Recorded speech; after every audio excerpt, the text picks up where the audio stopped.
Halo guys, nama gue Stam dari StepTech. Dan seperti banyak request yang ada di voting 2 bulan lalu ya, kalian pengen gue nge-review HP ini banget. Yap, kita bakal unboxing dan review si Sony Xperia 5 Mark IV.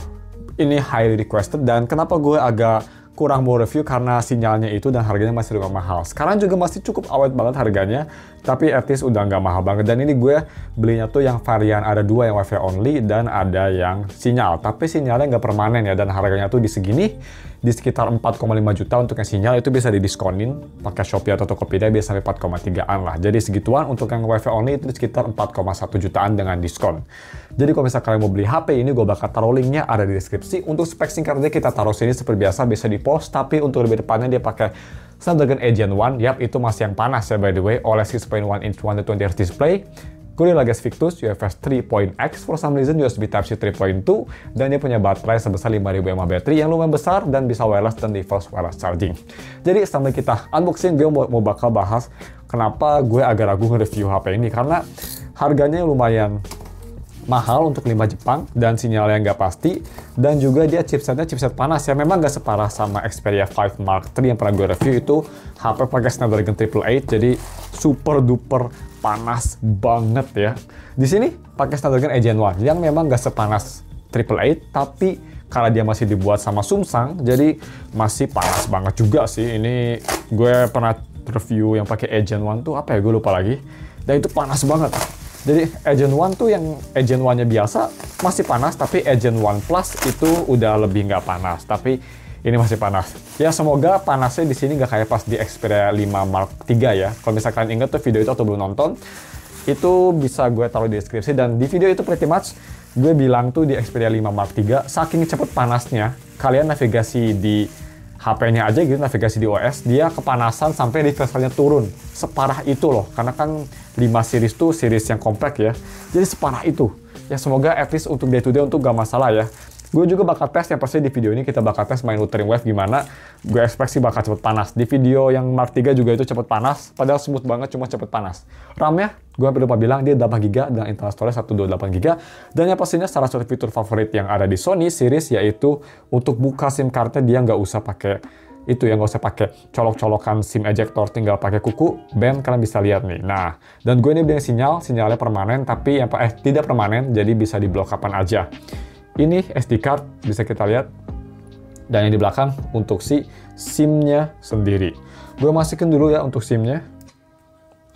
Kita balikin lagi ke sini. Kebalik. Oke.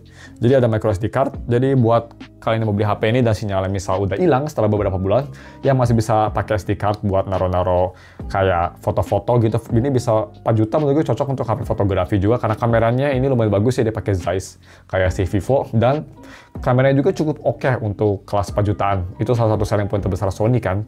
Dan yang pastinya masih ada headphone jack juga. Ya semenjak Mark III ke atas kan headphone jack balik lagi, jadi cocok juga buat MP3 karena dia sangat compact. Dan yang gue suka dari Sony itu build quality-nya absolutely amazing. Jadi belakang dia sekarang udah matte ya, jadi kayak di iPhone 11 Pro ke atas. Warnanya juga ini kayak warna 11 Pro yang warna emas, ngingetin gue sama HP tersebut. Ada logo Sony, Xperia, NFC di sini, dan di sini bisa kita lihat ada triple kamera yang speknya menurut gue lumayan bagus. Tiga-tiganya itu 12 megapiksel ya, ada wide, telephoto, dan juga ada ultra wide. Yap, dan untuk video recording dia bisa nge-record sampai 4K 120fps. Pretty good, ada gyro IIS dan optical image stabilization yang pastinya. Kamera depan dia juga cukup oke, 12 megapiksel, dan bisa nge-record juga di 4K, tapi FPS-nya dia hanya sampai 30 aja. Tapi ada electronic image stabilization, so that's pretty good. Untuk layar sendiri dia masih layar yang pakai bezel atas bawah. Untuk speaker masih khas Sony juga, front facing. Yang gue suka banget ya, gue harap banyak HP kayak gini lagi karena much better, lebih balance volumenya. Cuma bisa kita lihatnya bezelnya juga lumayan tipis ya, walaupun dia nggak full screen kayak HP zaman sekarang, tapi bezelnya udah cukup tipis, which is pretty good. Dan cuma segitu aja sih untuk badannya sendiri. Personal dibanding sama Xperia sebelumnya, ini feelingnya lebih solid banget. Gue sangat suka sih kalau build-nya Xperia. Di sini mana Sony fans nih, banyak banget pasti ya di Indonesia Sony fans.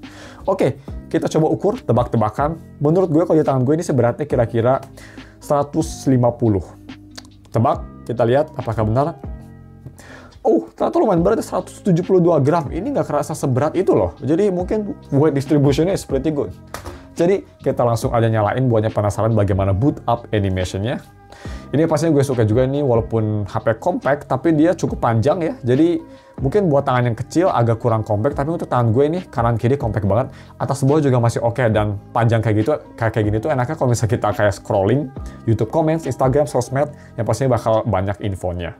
Untuk Android sih kalau gue lihat dia maksimal sampai Android 13 ya, upgradable to Android 13 di GSM Arena. Tapi harusnya sih nggak sebentar itu, at least Android 14, 15 support lah ya. Dan bisa kita lihat untuk sinyal langsung muncul ya, 4G pakai XL gue. Tapi gue kalau nggak salah lupa beli kuota. Dan UI-nya seperti ini. Seperti kita lihat Sony, salah satu yang gue suka banget dari UI-nya yaitu dia itu bener-bener stok Android. Absolutely stok Android ya. Itu yang gue suka banget sama HP kayak Sony, Sharp gitu ya. Atau misal kayak HP lain kayak Lenovo gitu. Dia biasanya kayak pakainya tuh ke stok Android yang gue suka banget. Anyway, kita mau setup dulu, kita bakal pasang-pasang fingerprint teman-teman, terus gue bakal install juga Wuthering Wave, dan kita bakal lihat gimana first impresinya. Ya untuk first impresi sih nyala kayak gini, HP-nya nggak langsung immediately ejakulasi panas ya, nggak kayak di Xperia 5 Mark III yang langsung buru-buru kepanasan, baru nyala aja udah anget gitu, jadi refresh-nya nggak bisa dipakai. Tapi ya ini nyala sih nggak langsung panas, jadi sepertinya good sign. Oke. Gue bakal setup dulu, kita bakal balik lagi nanti untuk quick review-nya dan sedikit-sedikit tes-tes. Untuk full review seperti biasa minggu depan ya. I'll be right back. Oke guys, udah gue setup HP-nya, dan seperti biasa kalau misalnya kalian ingin wallpaper anime yang ada di HP ini, gue udah taruh linknya, Pixiv ada di deskripsi. Right, jadi untuk fingerprint-nya, dia ada di power button, khas Sony, dan kecepatannya khas Sony juga, bukan yang paling cepat, tapi at least dia akurat. Bisa kita lihat, it's pretty good. Dan yang gue paling suka banget ini dari haptiknya. Surprisingly, ini kayaknya haptik terenak yang pernah gue pakai. Yap, terenak loh, even better than Google. Dia haptiknya tuh powerful, tapi bisa customizable, jadi nggak powerful terus, bisa kadang enggak, kadang powerful. Tapi suaranya tuh unik ya, jadi nggak kayak Google yang kayak pek gitu, Google, Samsung, Apple kayak gitu. Ini suaranya kayak dep. Kedengeran nggak sih? Ini gue coba ya, kedengeran nggak? Semoga kedengeran. Enak loh suaranya. Dan haptiknya tuh dia powerful banget, tapi nggak bikin ganggu. Ini kayak haptik paling enak buat ngetik keyboard yang pernah gue pakai. Ya, this is lumayan surprising ya dari Sony, haptiknya bagus banget. Jadi, next kita lihat bagaimana untuk software sendiri.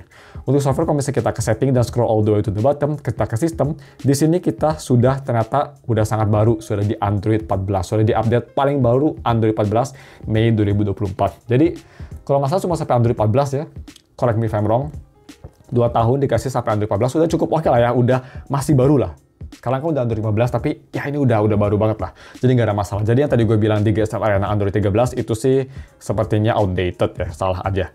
Dan bagaimana untuk performance UI-nya? Karena seperti kita tahu di Xperia 5 Mark III yang kemarin gue review, gue scrolling kayak gini aja dia cuma tahan kayak semenit, abis itu kepanasan. Di sini untungnya enggak. Tapi dia refresh rate-nya tetap bakal turun ke 60 Hz kalau misal kepanasan dan ngelakuinnya tuh kayak misal kita ngelakuin hal-hal yang lumayan intensif. Kayak misal kita download aplikasi banyak dari Google Play, terus kita multitasking juga, langsung masukin ID di app-app, jadi banyak multitasking, banyak kerjaan di background. Ini HP bakal panas belakangnya, tapi nggak sepanas yang Mark III, karena ini Gen 1 walaupun setrika, tapi nggak setrika banget.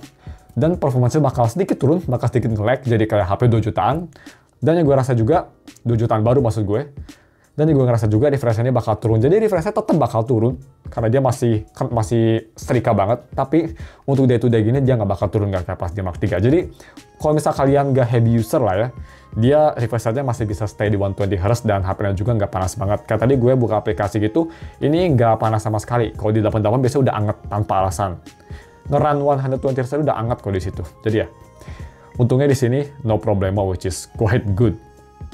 Dan yang gue lumayan salut juga, tadi gue sempat tes dikit, ini dari speakernya. Speakernya dia khas Sony ya, front facing speaker, dan man, kualitinya is absolutely amazing. Gue suka banget sih, front facing Sony emang bagus banget. Kita coba nonton Nogla ya, kita gedein suaranya. Dia bisa keras banget loh ini. Ini volumenya 75%-an, udah keras banget ya.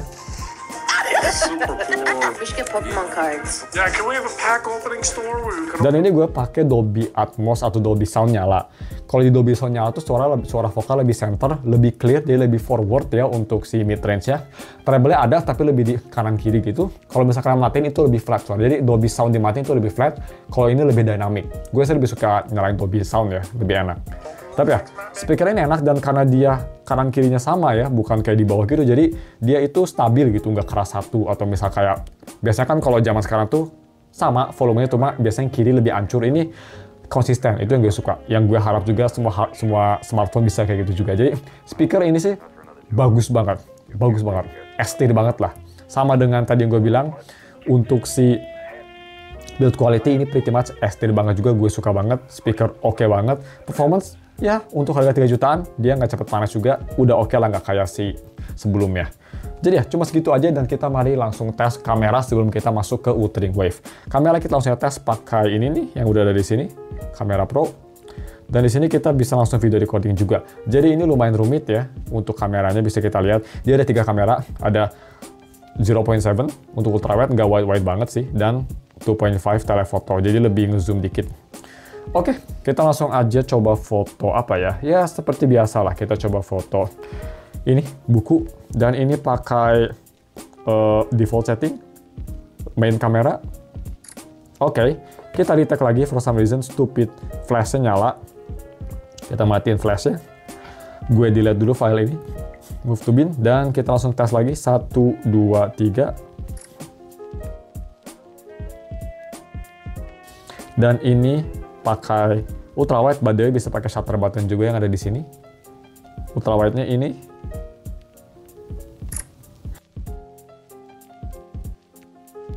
Dan yang terakhir untuk telefoto 2,5-nya. Yap, yang gue suka dia kualitasnya konsisten, warnanya konsisten, dan sepertinya detail juga konsisten untuk telefoto sama main. Ultrawide agak sedikit kurang kualitas, tapi udah oke juga lah. Dan dia untuk zoom sendiri bisa sampai 7,5 untuk fotonya. Pretty good. Dan untuk selfie-nya banyak penasaran seperti ini, 12 megapiksel. Thumbs up, gue lap dikit ya. It's pretty good, cuma gue rasa tadi shutternya agak sedikit nge-lag. Dan untuk video recording, kalau misalnya kita ke video, di sini ada autofocus on, dan kalau misalnya kita lihat resolusi di mana nih? Di sini ya. Resolusi dia bisa 4K, tapi ya ini 4K-nya tuh sama seperti di Mark III, hanya 4K 30. Jadi kalau ingin 4K 60 atau 4K 120 itu di Cinema Pro beda lagi ya. Jadi untuk default app-nya ini hanya 4K 30 sayangnya. Jadi ya kalau misalnya kita pindah nih ke Video Pro, nah pakainya pakai Videography Pro, kita skip aja. Banyak banget ya, nah seperti ini. Kalau di sini dia baru kalau nggak salah bisa dikontrol untuk FPS-nya, cuma ini sangat detail banget. Jadi buat kalian yang suka kayak mirrorless atau DSLR control, ini ada semua. Bisa kita FPS di sini bisa dinaikin ke 60 FPS atau ke even 120 FPS. That's pretty cool. Tapi kalau nggak salah settingannya sendiri dia bisa auto. Oke, dia bisa pakai auto juga, that's pretty cool. Kita coba aja pakai Video Pro untuk videonya di 4K 60 FPS, kita langsung coba record. Cuma ini ya lensanya bisa ganti juga ke telefoto tuh. Tapi lebih ke manual gitu. Oke, kita langsung coba. 1, 2, 3. Ya, ini dia video recording pakai resolusi 4K 60 di Video Pro. Dan bisa kita lihat, untuk viewfinder sih ini agak nge-lag, jadi nggak 60 FPS. Kualitas seperti ini. Kalau misalnya kita mau B-roll, seperti ini benar-benar kompleks banget. Kalian bisa dengar individual mikrofonnya sekeras apa kanan kirinya. Untuk kotak mikrofon sih gue rasa Sony bagus juga ya, nggak ada masalah. Dan seperti ini, 4K 60 bisa kita lihat di sini. Noise-nya dikit ya, cukup bagus. Dan ini pakai autofocus, kalian bisa ganti juga ke manual focus. Ya seperti ini aja untuk basicnya, kita langsung aja balik lagi ke si S4 Ultra. Jadi ya, seperti itu untuk video quality-nya. Pakai Video Pro. Lumayan oke, dan kita tutup videonya aja sambil main Wuthering Wave. By the way, tadi gue nge-record aja udah langsung hangat. Jadi memang kelemahannya tetap kalau kita nge-record kelamaan dia bakal panas. Kayaknya ini HP tetap nggak bakal kuat lah kalau 4K 60 nge-record di HP ini. Kalau misalkan nggak pakai cooler atau hal yang sama ya. Karena Agent 1 masih panas banget. Mark 5 menurut gue sih itu sweet spotnya. Ya kalau Mark 5 harganya turun sih gue pasti bakal review juga. Stay tune aja. Kita main WUA dulu aja. Kalau misal ini cache-nya di compiling shader, gue bakal skip. Oke, nggak compiling shader. Good. Gue zoom dikit ya. Nah. Ayo masuk. Oke, ini gue nggak bakal skip biar kalian bisa tahu seperti apa lamanya masuk Wuthering Wave kalau di HP-HP yang gue review. Settingan sih gue udah setting sebelum gue balik ke video ini, gue udah setting di balance, tapi FPS-nya 60. Kita lihat ya bagaimana performanya. Ini gue langsung spawn di boss, jadi kita langsung lawan boss ya. Loadingnya seperti ini, jadi nasi time pastinya. Ini kita bakal lawan boss S pakai karakter S. Sangat stupid, tapi semoga itu bekerja. HP-nya langsung panas nih daerah sini nih. Yang pastinya ini kita langsung lihat tema throttling kayaknya, so ini langsung panas. Jadi, oke. Gak semut-semut banget, ada stutter ya. Tema throttlingnya lumayan edan. Walaupun dia RAM 8 GB yang harusnya normal, tapi di sini dia struggling. Bisa dos gak? Oh, masih bisa dos untungnya. Waduh, lag banget ini. Tadi pas gue belum panas sih semut ya. Sekarang ini, wah, super lag. Jadi tema throttlingnya emang ini agak parah. Ow. Dodge aja susah.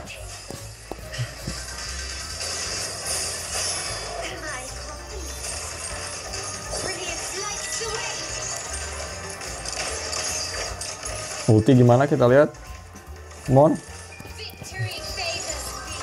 Oke. Kita langsung ke terakhir aja, kita skip semua. Bam. Ya. Panas sih ini, panas banget guys. Emang Sony bukan untuk gaming ya, tapi mungkin gue bisa jamin pas ini belum panas gini sih, performanya nggak parah banget. Tapi ya mungkin kalau misalkan main hanya untuk daily commission, masih oke lah performanya, masih smooth, enak.